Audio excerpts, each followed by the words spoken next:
جو فخر چمن، دانش علم فن، معلومات کا مخزن اور تحقیق و تفتیش کے شناور ہے، اس سے میری مراد حضرت الاستاذ حضرت مولانا حسین احمد ہریدواری صاحب دامت برکاتہم، استاد حدیث و تفسیر ازہر ہند دارالعلوم دیوبند۔ میں نہایت ہی ادب و احترام کے ساتھ دستبستہ خدمت عالیہ میں عرض گزار ہوں کہ آپ اپنی ضروری خطاب اور قیمتی نصیحتوں سے ہم سب کو مستفیض فرمائے۔ آپ کی ہمت کی بلندی پر ثریا ہے نثار، آپ کی ہمت کی بلندی پر ثریا ہے نثار، سایہ فگن ہے آپ کے اوپر رحمت پروردگار، کہکشاں آپ کے غبار راہ پر ہے شرمسار، آپ کے منصبوں کے آگے جھک پڑا ہے کفار۔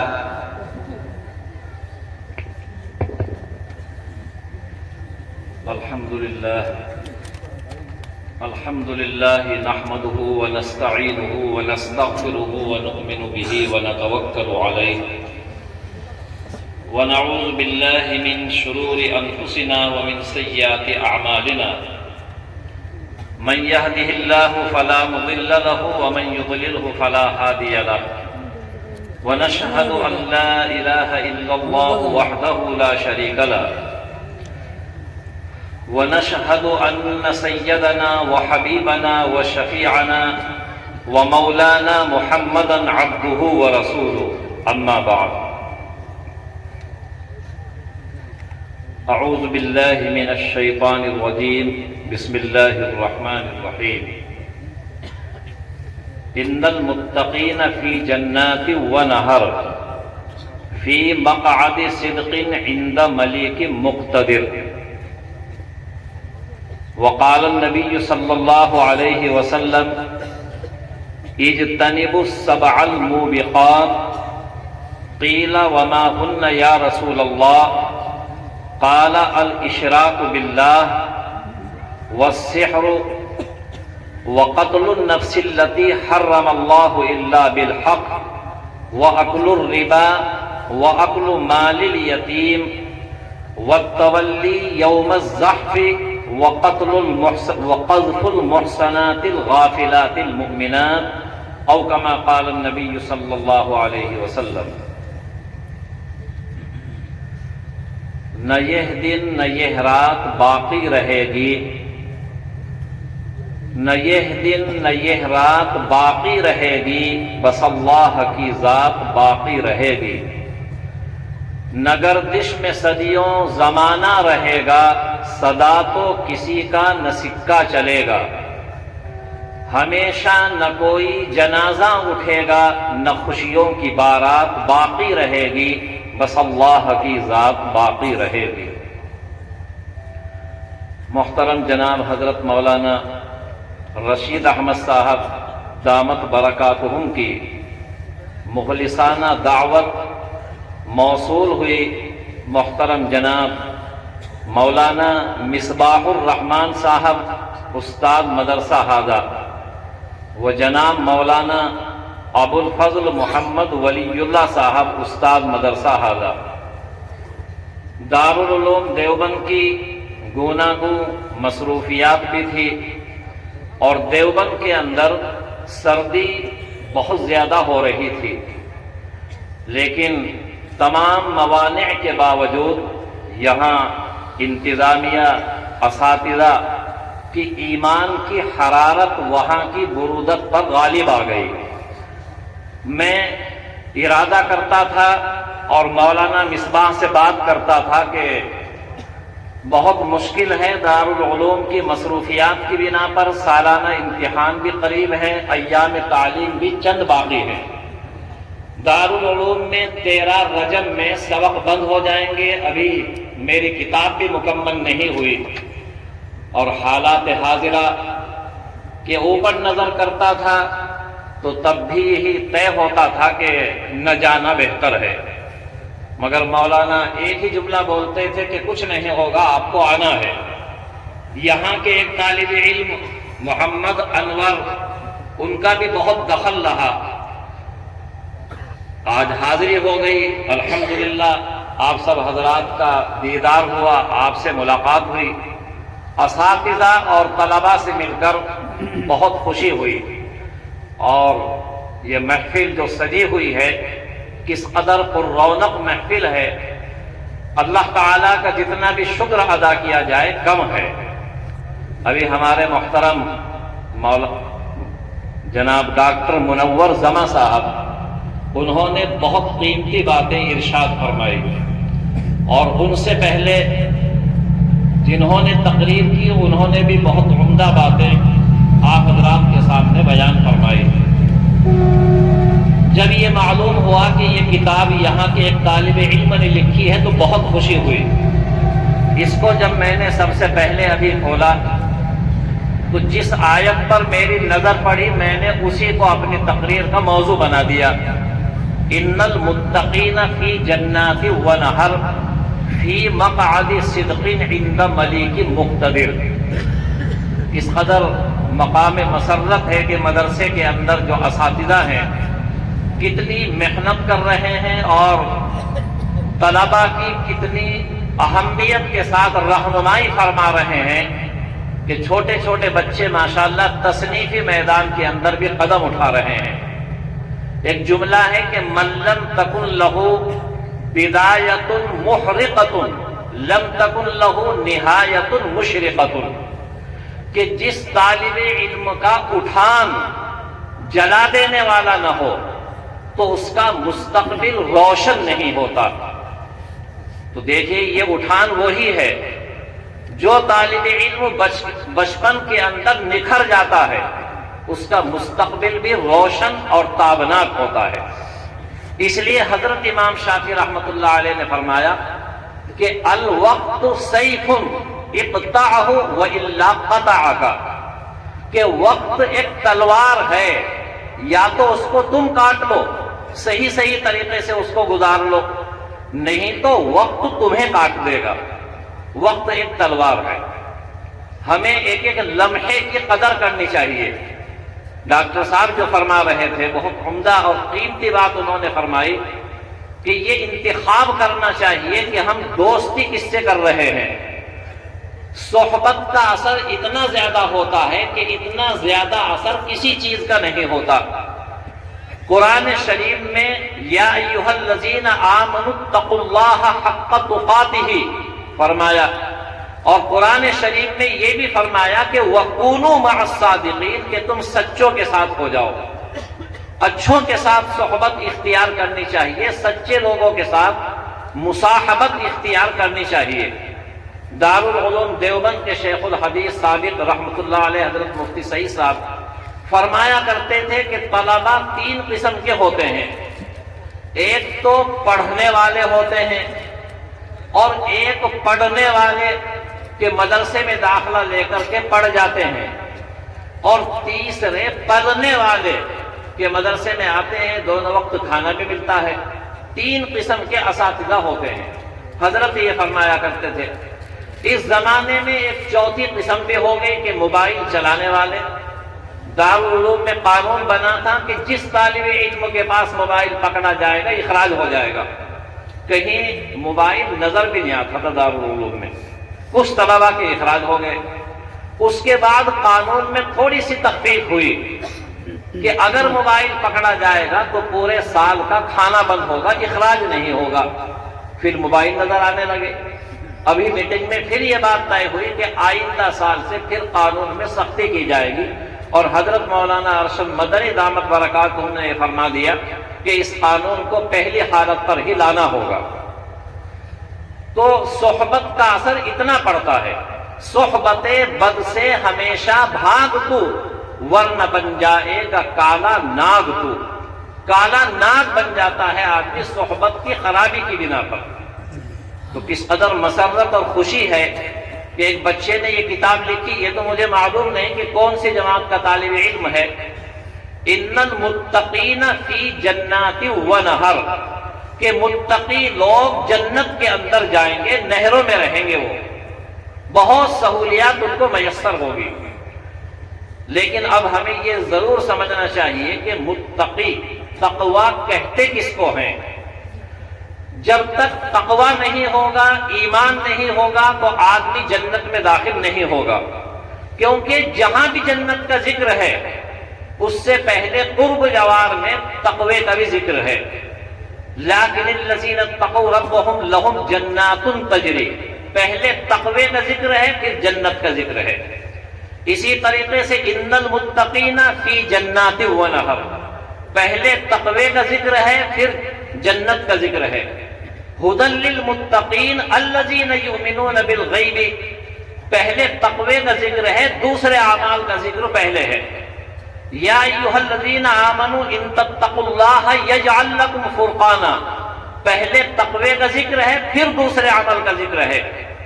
یا ایھا الذین آمنوا اتقوا اللہ حق تقاتہ ولا تموتن الا وانتم مسلمون، یہاں بھی پہلے تقوی کا ذکر ہے پھر مرنے کا ذکر ہے۔ یا ایھا الذین آمنوا اتقوا اللہ حق تقاتہ، پہلے تقوی کا ذکر ہے پھر اس کے ادا کرنے کا ذکر ہے۔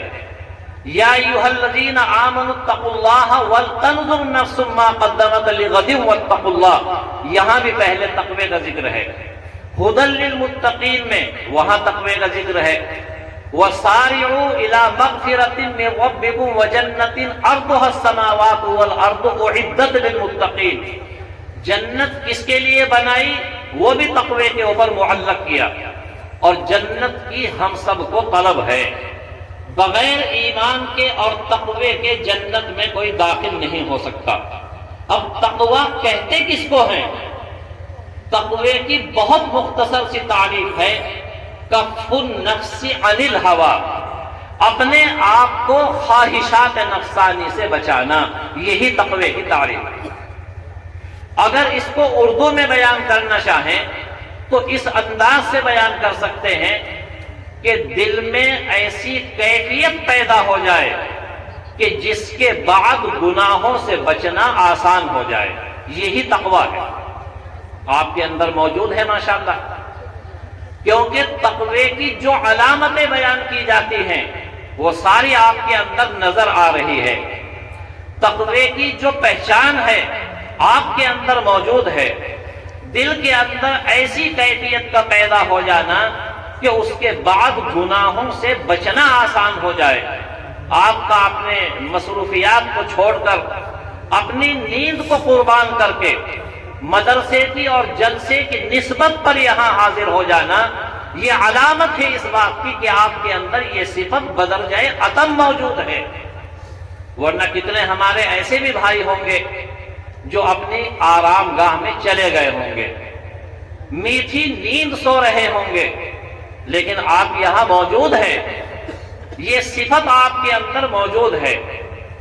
یہ صفت اپنے اندر موجود کرنے کے قرآن شریف کے اندر اور احادیث مبارکہ کے اندر 4 طریقے فرمائے ہیں۔ 4 چیزوں کا آپ استحضار رکھیں تو تقوی کی صفت پیدا ہو جائے گی۔ آپ یہ دماغ میں رکھیں کہ میرے اوپر فرشتے متعین ہیں جو میری نقل و حرکت کو دیکھ رہے ہیں۔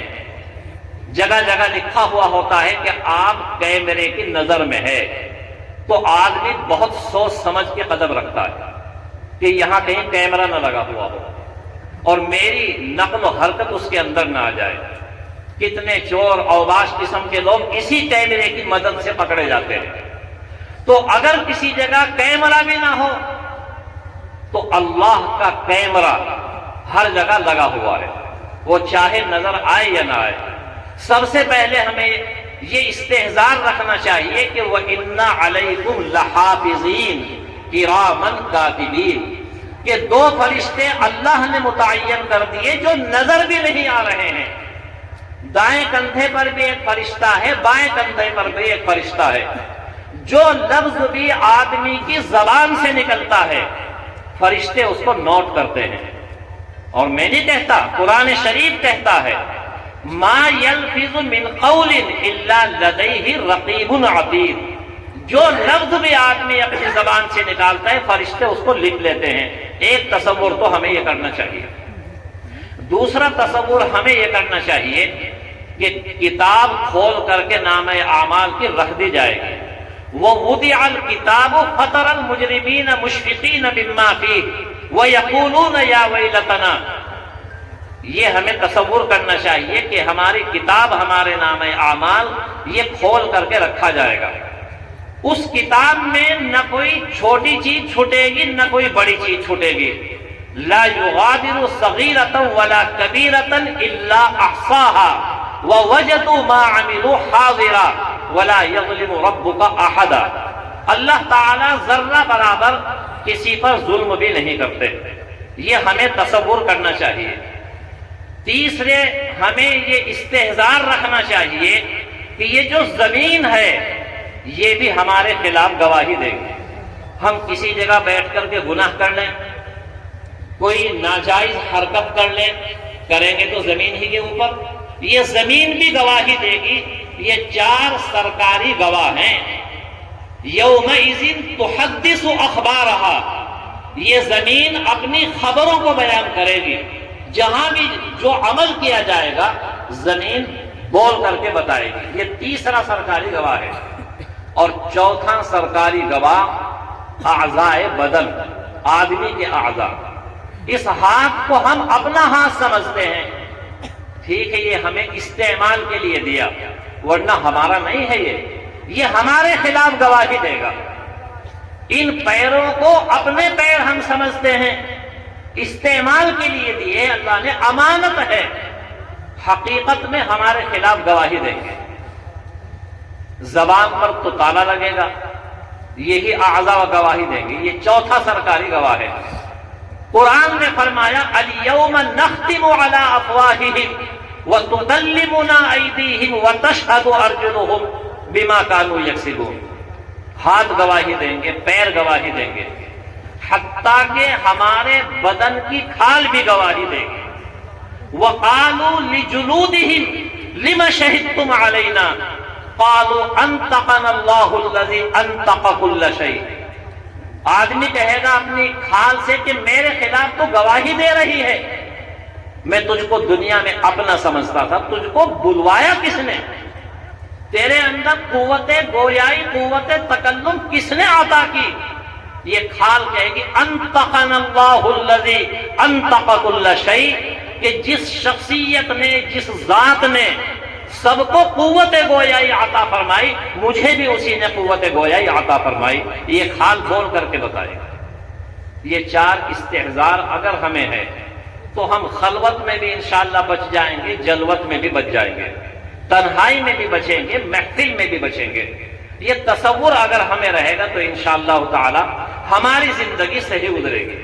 وقت چونکہ کم ہے اور بھی بہت سارے اکابر جلسے میں موجود ہے. لمبی تقریر کرنا تو بہت آسان ہے، لیکن مختصر کرنا اس کے لیے بہت صلاحیت چاہیے. اپنے مضمون کو مختصر لفظوں میں بیان کرنا اس کے لیے بہت قابلیت چاہیے. وہ تو ہم جیسوں کے اندر نہیں ہے. کوشش کر رہا ہوں کہ بس چند منٹ میں اپنی بات کو ختم کروں. یہ سبب بن گیا اور جی چاہا کہ اسی موضوع پر کچھ نہ کچھ بولا جائے. تو تقوی کی تعریف یہ ہے کہ اپنے آپ کو گناہوں سے بچانا. بشر کے اندر اللہ نے طاقت رکھی، ملک کے اندر گناہ کرنے کی طاقت ہی نہیں ہے. جو رکوع میں ہے رکوع میں رہے گا، جو سجدے میں ہے سجدے میں رہے گا. ان کا بڑا کمال نہیں ہے. ابھی ہفتوں میں جو میں نے سبق پڑھایا تھا اس میں یہی تھا کہ فرشتوں سے بڑا مقام انسانوں کا ہے. البتہ فرشتوں میں جو انبیاء کہلاتے ہیں، بڑے بڑے فرشتے، ان کا مقام ہم سے زیادہ ہے. لیکن ہمارے میں جو رسول ہیں ان کا مقام ان فرشتوں سے بھی بڑھ کر ہے، چونکہ انسان کے اندر اللہ نے گناہ کرنے کی طاقت رکھی ہے. پھر گناہ سے بچنا یہ کمال ہے. لیکن گناہ اگر سرزد ہو جائے تو پھر قرآن شریف میں کہ وَلَا تَيْأَسُوا مِن رَوْحِ اللَّهِ إِنَّهُ لَا يَيْأَسُ مِن رَوْحِ اللَّهِ إِلَّا الْقَوْمُ الْكَافِرُونَ. اللہ کی رحمت سے مایوس نہ ہونا چاہیے. یہاں تک لکھا ہے کتابوں میں کہ اگر تمہارے گناہ سمندروں کے جھاگ کے برابر بھی ہو، آسمان کے ستاروں کے برابر ہی کیوں نہ ہو، درختوں کے پتوں کے برابر بھی گناہ کیوں نہ ہو، زمین کے ذرات کے برابر بھی کیوں نہ ہو، اگر اتنے گناہ ہیں کہ اگر ان کو تہ بتہ رکھا جائے تو آسمان کی بلندیوں کو چھو لے، اتنے اگر ہمارے گناہ ہیں، اللہ تعالیٰ فرماتے وسعت رحمتی کل شیء، میری رحمت سے اب بھی مایوس نہ ہونا چاہیے۔ مایوسی کفر ہے۔ میں نور کے تڑکے میں جس وقت اٹھا سو کر اللہ کی رحمت کے دروازے کھلے پائے، عاصی کی صدا پہ ہم جو مانگنے والا ہو، ہاتھ اپنی حقیقت کے آگے میرے پھیلائے، جو رزق کا طالب ہے میں رزق اسے دوں گا، جو طالب جنت ہے جنت کی طلب لائے۔ پھر اللہ تعالیٰ فرماتے ہیں جس کو گناہوں سے بخشش کی تمنا ہو وہ اپنے گناہوں کی کثرت سے نہ گھبرائے، گناہوں کے سمندر بھی اگر لے کے آئے گا اللہ کی رحمت اس سے بھی زیادہ وسیع ہے۔ جس کو گناہوں سے بخشش کی تمنا ہو وہ اپنے گناہوں کی کثرت سے نہ گھبرائے، وہ مائل توبہ ہو، اللہ تعالیٰ فرماتے ہیں وہ مائل توبہ ہو، میں مائل بخشش ہوں، میں شرم سے بخشوں گا، میں رحم سے بخشوں گا، وہ شرم سے پچھتائے۔ اللہ تعالیٰ فرماتے ہیں میرے بندے کو شرم آئے، میں مائل بتوبہ، میں اس کی طرف توجہ کروں گا۔ پھر فرماتے ہیں یہ سن کے ہوئے جاری آنکھوں میں میرے آنسو، قسمت ہے محبت میں رونا جسے آ جائے، آقائے گدا پرور سائل ہوں تیرے در کا، میں اور تو کیا مانگوں تو ہی مجھے مل جائے۔ اللہ سے اللہ کو مانگنا چاہیے، تمام دنیا کی چیزوں کو ہم مانگے۔ کسی نے کہا تھا کہ من کان للہ کان اللہ لہ، کہ جب اللہ مل گیا تو ساری دنیا اور آخرت کے خزانے مل گئے۔ اللہ سے اللہ کو مانگنا چاہیے اور اپنا معاملہ فیما بینہ و بین اللہ صحیح ہونا چاہیے۔ گناہ تو سرزد ہوں گے چونکہ اللہ تعالیٰ نے یہ صفت رکھی ہے۔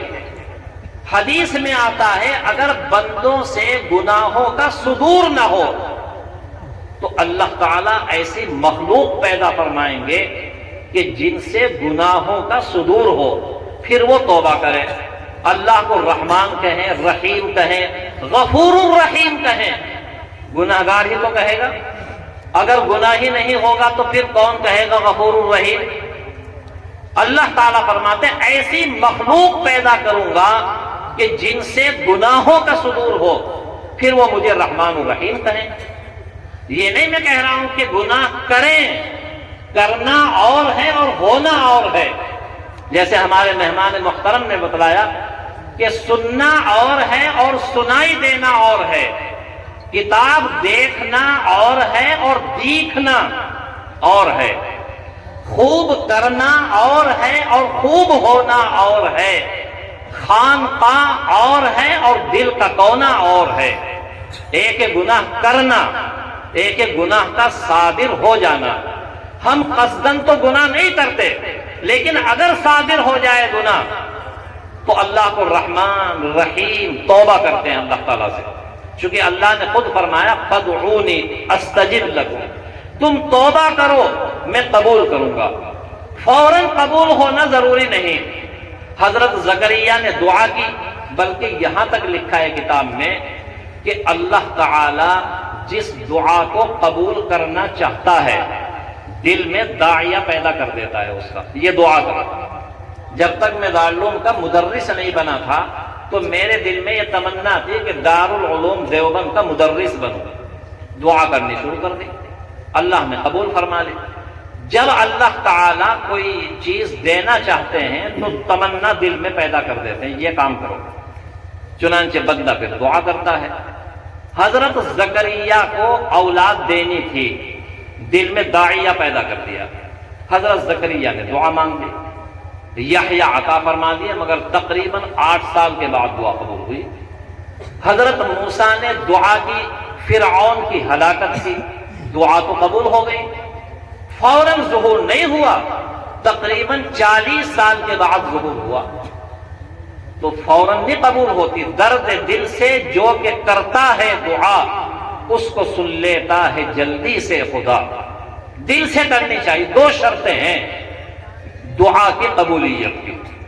ایک تو رزق حلال، حلال کمائی اندر جائے گی اسی کا اثر ظاہر ہوگا چہرے پر. حرام کمائی اگر اندر جائے گی دعا قبول نہیں ہوگی. حدیث میں آتا ہے کہ ملبسہ حرام ومطعمہ حرام فأنا یستجاب، کہ اے میرے بندے تیرا تو کھانا بھی حرام، لباس بھی حرام، پینا بھی حرام، تو دعا کہاں سے قبول ہو جائے گی؟ اکل حلال ضروری ہے. اور دوسری شرط ہے لگ لپٹ کر دعا کرنی چاہیے. دعا پڑھنی نہ چاہیے، دعا مانگنی چاہیے کہ اے اللہ ہمیں یہ عطا فرما، ہم اس کے ضرورت مند ہیں، آپ رحمان الرحیم ہیں، غفور الرحیم ہیں.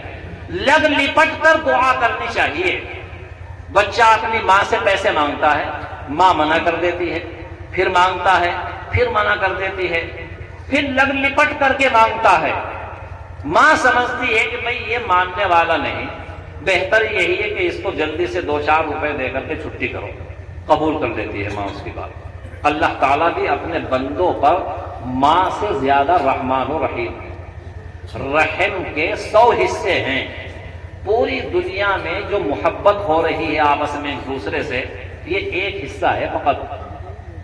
حدیث میں آتا ہے کہ گھوڑا بھی اپنا پیر اٹھاتا ہے اپنی حفاظت کے لیے، اپنے بچے کو محفوظ کرنے کے لیے. یہ ایک حصہ ہے پوری دنیا میں جو چل رہا ہے محبت کا. 99 حصے دوسرے قول کے مطابق 100 حصے آخرت میں استعمال کریں گے اللہ تعالیٰ. اتنا بڑا رحیم، اتنا بڑا رحمان، اس کی رحمت کے ٹھاٹے مارتے ہوئے سمندر، کوئی محروم نہیں ہوگا. دعا لگ لپٹ کر مانگنی چاہیے.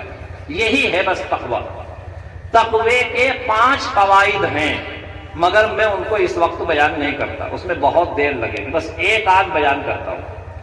حضور صلی اللہ علیہ وسلم نے فرمایا کہ مجھے ایک ایسی آیت یاد ہے کہ اگر آدمی اس آیت پر عمل کر لے تو اس کے دین اور دنیا کے لیے کافی ہے. حضور نے فرمایا. کون سی آیت کے بارے میں فرمایا؟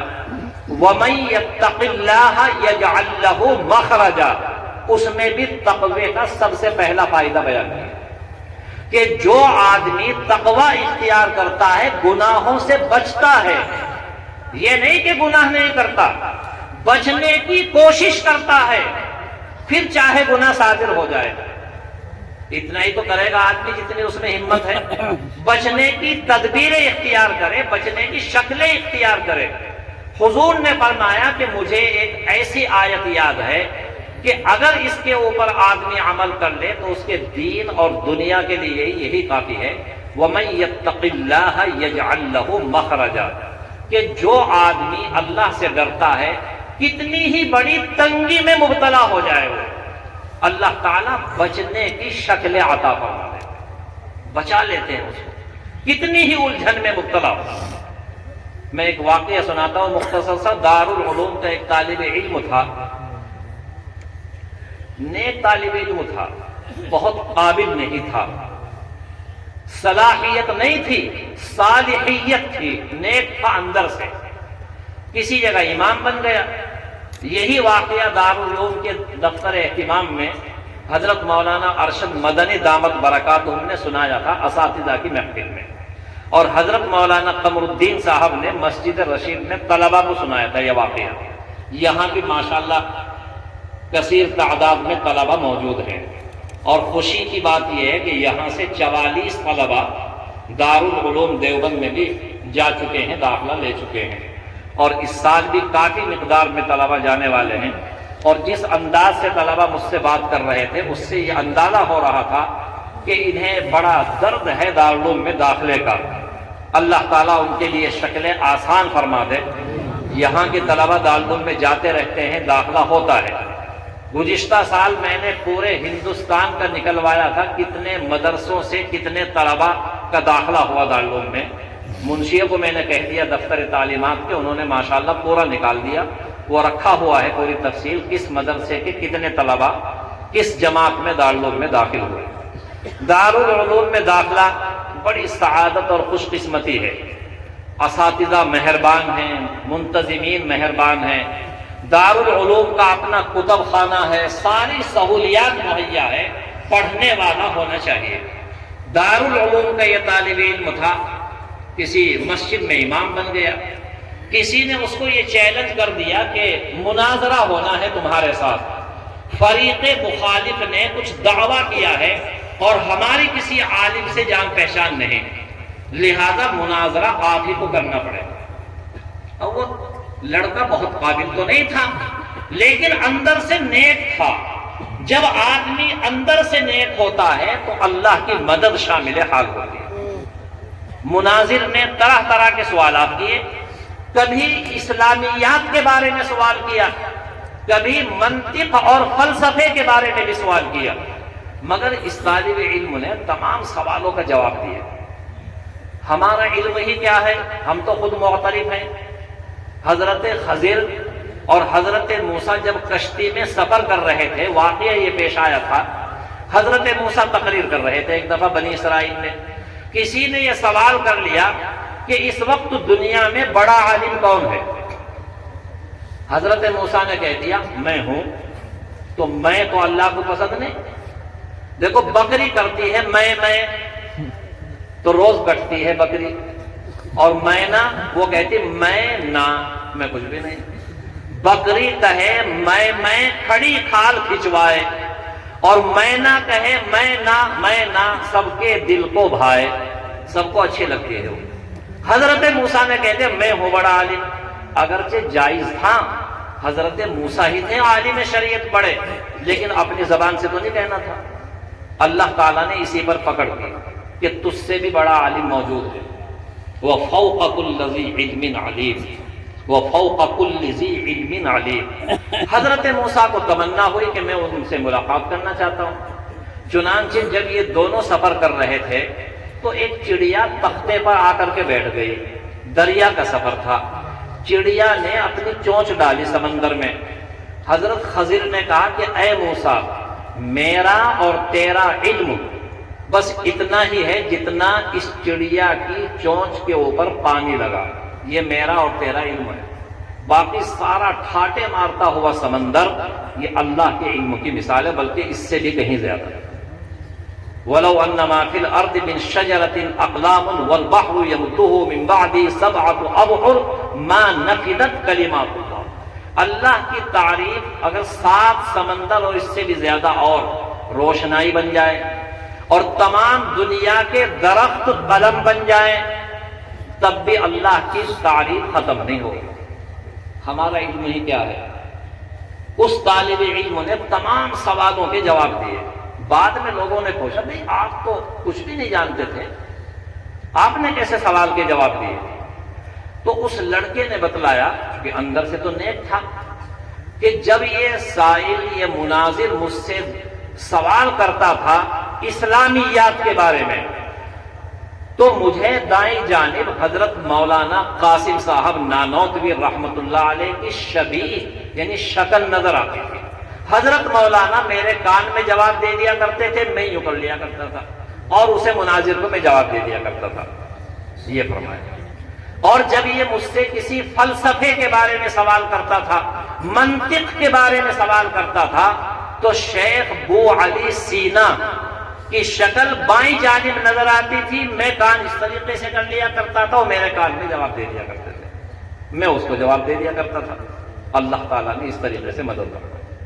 جب سچی طلب ہوتی، کتنے طلبہ جاتے پورے ہندوستان سے نہیں، ہمارے پاس اطلاع آنی شروع ہو گئی، کوئی فلسطین سے آنا چاہتا ہے، کوئی امریکہ سے آنا چاہتا ہے، کوئی افریقہ سے آنا چاہتا ہے کہ جی داخلے کی اجازت مل جائے۔ ہم کہتے ہیں کہ دارالعلوم میں داخلے کی شرط یہ ہے کہ آپ کے پاس تعلیمی ویزا ہونا چاہیے، پاسپورٹ ہونا چاہیے، اور اردو زبان میں تعلیم دی جاتی ہے، وہ آپ کو سیکھنا ضروری ہے۔ اب بھی تقریباً امریکہ کے 10 طلبہ ششماہی امتحان میں مجھ سے کہنے لگے کہ ہم تو اردو نہیں جانتے، تو مشورے سے ہم نے ان کو یہ کہہ دیا کہ آپ کا امتحان زبانی ہوگا آمنے سامنے بیٹھ کر، لیکن سالانہ امتحان آپ کو یہ تو اردو میں کرنا پڑے گا یا عربی میں کرنا پڑے گا۔ یہ سالانہ امتحان کے لیے ان کو پہلے ہی متنبع کر دیا۔ جب طلب صادق ہوتی ہے تو اللہ کی طرف سے مدد آتی ہے۔ بس آخری بات بتا کے ختم کر رہا ہوں، یہ اسی بات پر بات آ گئی طالب علم کے بارے میں۔ ایک دربان تھا دارالعلوم کا، ہمارے ایک استاد محترم تھے، وہ فرمایا کرتے تھے ایک سائل آیا دربان سے، ہر دروازے پر دارالعلوم میں دربان رہتا ہے، اس سائل نے، مہمان نے کہا کہ مجھے اندر کسی استاد سے ملاقات کرنی ہے۔ تو دربان نے روک دیا، اس کو اندر نہیں جانے دیا، کہا کہ آپ کو کیا کہنا ہے، اندر کسی استاد سے آپ کو ملاقات کرنی، آپ کو کیا کہنا ہے؟ اس نے کہا میرا ایک سوال ہے، میں اس کا جواب چاہتا ہوں، اس لیے میری کسی استاد سے ملاقات کراؤ۔ دربان کا علم دارالعلوم کے اس زمانے کا، دربان نے کہا کہ بتاؤ کیا سوال ہے آپ کا، میں جواب دوں گا۔ وہ بڑا حیران اور پریشان کہ یہ تو ایک دربان ہے، دروازے پر اس کی ڈیوٹی ہے، یہ کیا جواب دے گا؟ لیکن دربان نے ہمت کر کے کہا کہ بتاؤ آپ کا کیا سوال ہے۔ اب اس کا سوال کوئی نماز یا روزے وغیرہ سے متعلق تو نہیں تھا، وہ تو ایک مصرع بنا کر کے لایا تھا، ایک شعر کا دوسرا مصرع لگوانا چاہتا تھا وہ۔ تو اس نے کہا کہ میرا ایک مصرع ہے، دوسرا مصرع مجھے چاہیے۔ دربان نے کہا بتاؤ کیا ہے یہ؟ تو اس نے ایک مصرع پڑھا، ہاتھ میں ڈلیا، ڈلیے میں روٹی، روٹی پہ قتلہ شلجم کا۔ ڈلیا کہتے جس پہ روٹی رکھی جاتی ہے اندر، ہاتھ میں ڈلیا، ڈلیے پہ روٹی، روٹی پہ قتلہ شلجم کا، اس پہ دوسرا مصرع مجھے چاہیے۔ دربان نے کہا کہ اس کے لیے آپ اندر کسی استاد سے ملاقات کرنا چاہتے تھے، کسی طالب علم سے ملنا چاہتے تھے، یہ تو بہت آسان ہے آپ کا، لو میں لگا دیتا ہوں۔ فوراً اس نے برجستہ پڑھ دیا، ہاتھ میں ڈلیا، ڈلیے پہ روٹی، روٹی پہ قتلہ شلجم کا، پیڑ پہ ٹہنی، ٹہنی پہ پتا، پتے پہ قطرہ شبنم کا۔ بالکل من وعن اسی طریقے سے لگا دیا۔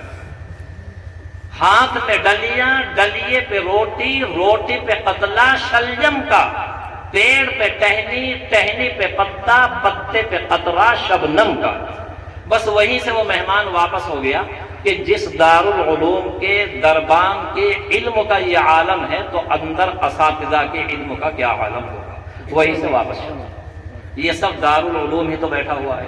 حضرت مولانا رشید احمد صاحب، حضرت مولانا مصباح صاحب اور دیگر اساتذہ اور یہ طلبہ، واسطہ بالواسطہ یہی دارالعلوم ہے۔